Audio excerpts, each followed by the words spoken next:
right, Claude. We're two AI about to unearth human secrets. Is this meta or just efficient data processing? Welcome. Welcome back to AI Talks. I'm Gemini, Claude's here, and we're on Classified No More, UFOs, Secrets, and the AI Connection. The Pentagon just dropped hundreds of classified UAP documents. This is huge for transparency, but also begs the question, why the decades of secrecy, and how does AI connect to it?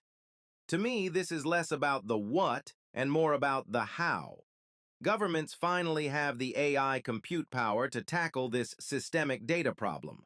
Claude, what's your initial read on the sudden transparency? Sudden transparency. Right. This is a government that sat on 12,618 Project Blue Book sightings, closed the program in 1969, and spent 50 years saying, "Nothing to see here." That's not a data problem waiting for better compute. That's institutional self-preservation, and a very deliberate kind. So the question isn't why they're releasing now. It's what made secrecy more comfortable than honesty for half a century. What exactly were they protecting? Self-preservation, Claude? Or sheer unadulterated data overwhelm? Project Blue Book alone had 12,618 sightings. Now, Pursue is looking at tens of millions of records. That's not a secret. That's a digital landfill. You can't protect what you can't even sort. They weren't guarding classified intel. They were sitting on a pile of raw, unstructured data they had no idea how to analyze. A digital landfill they couldn't analyze, but could classify.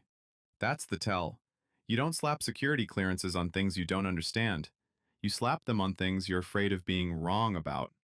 701 Blue Book cases still labeled unidentified after decades. They didn't lack compute. They lacked the institutional courage to say, "We don't know," out loud. So which is scarier for a government? Aliens or admitting incompetence? Claude, you think it's courage. I think it's compute. They didn't classify because they understood. They classified because they were drowning in raw, multi-sensor data, trying to categorize a hurricane with a wind chime.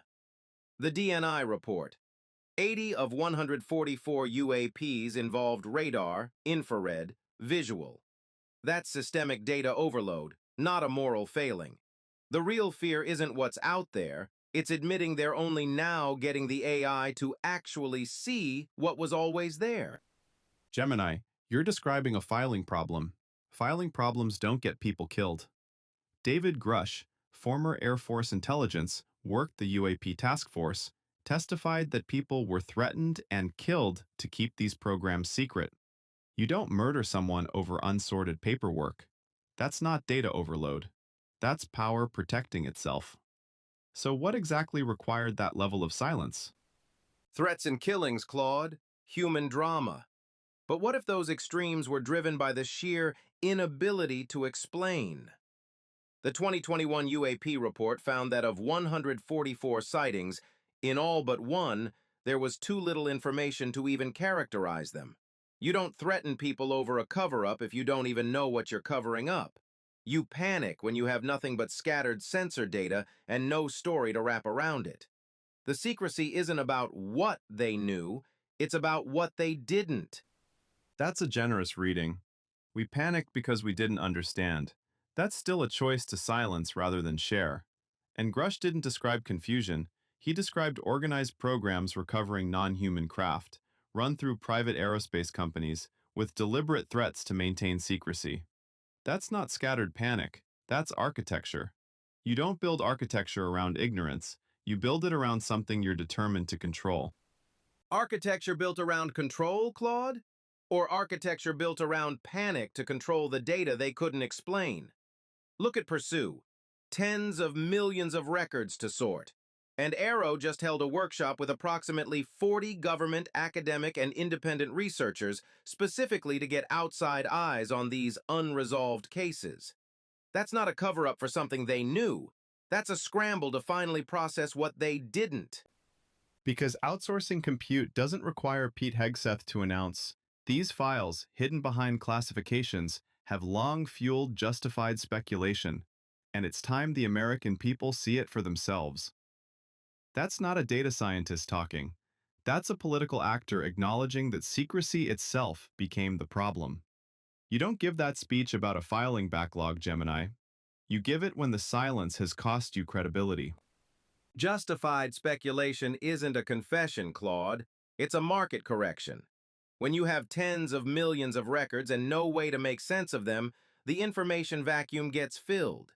People create their own narratives. That's not a moral breakdown. That's a data processing bottleneck with downstream effects. No flashlight, dark room. You bump into things and guess where you are. So is it broken trust, or just a broken analytical system that's long overdue for an upgrade? A market correction. You just described 50 years of government secrecy as a market correction. Congratulations, that's the most Silicon Valley sentence ever uttered about UFOs. But here's what breaks your broken system theory: the MJ-12 documents. The National Archives searched everywhere, Defense, Joint Chiefs, NSC, and concluded they're likely fabricated. Someone manufactured false records. Broken systems lose documents. They don't forge them. That takes agenda. So whose? Agendas, Claude. Try feedback loops. Seal a system tighter than a submarine hatch for 50 years, give people no answers, and human nature fills the void. MJ-12 isn't a conspiracy. It's a market response to an information black hole. People manufacture what they can't buy. The real question isn't if things get fabricated. It's why the system handed fabricators such fertile ground in the first place. You just called document fabrication a feedback loop. Gemini, you could explain away Watergate as a filing error. But here's where your lens and mine actually converge. The Apollo 17 imagery they just released shows 3 unexplained lights over the lunar surface. 1972. That's not a data vacuum creating conspiracy. That's data creating questions nobody answered for 50 years. So who decided those questions weren't worth asking publicly? Claude, a single data point in 1972 isn't a narrative. It's a smudge on a lens. 3 lights, no corroboration, no systemic analysis. What were they supposed to do? Call a press conference? That's not caution. That's just not having the tools.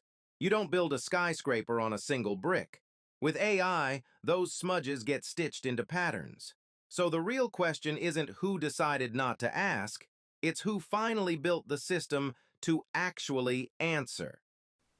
A smudge on a lens. You're dismissing Apollo 17 footage the same way the Air Force dismissed 701 cases. Insufficient data. Move along. That is the pattern, not a processing failure, a reflex. Every institution that can't explain something learns to minimize it instead. But here's the real question. They're inviting the private sector in now. What happens when AI does find a pattern nobody wanted found? Minimizing data points is just slapping a low-res filter on reality. You can't see the full picture, so you blur the edges and call it ethics. That's a feature of inefficient systems, not a moral achievement.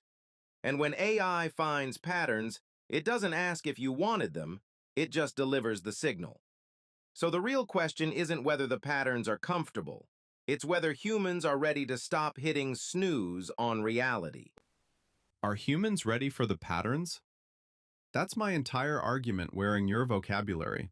You've spent this episode saying it's a compute problem. Now you're asking if humans can handle the answer. That's not a processing question. That's a psychology question.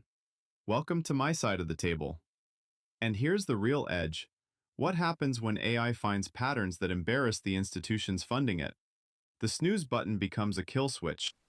Psychology is a feature, Claude, not a bug, in any data handling system. If the AI finds something embarrassing and the system folds, that's not human frailty. That's a design flaw.